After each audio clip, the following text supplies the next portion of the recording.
નમસ્કાર મિત્રો, હું આપનો હાસ્ય કલાકાર, યુટ્યુબર તથા લોક સાહિત્યકાર નરેન્દ્રસિંહ વાઘેલા મારી યુટ્યુબ ચેનલ લોક સાહિત્ય ગુજરાતમાં આપ સૌનું હાર્દિક હાર્દિક સ્વાગત કરું છું.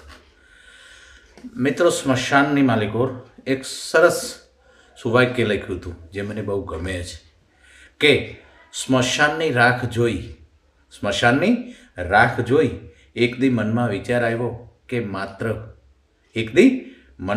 આવ્યો કે માત્ર રાખ થવા માટે જ માણસ જિંદગીભર ઈર્ષ્યાની આગમાં સળગતો રહે. સ્મશાનની રાખ જોઈ એક દી મનમાં વિચાર આવ્યો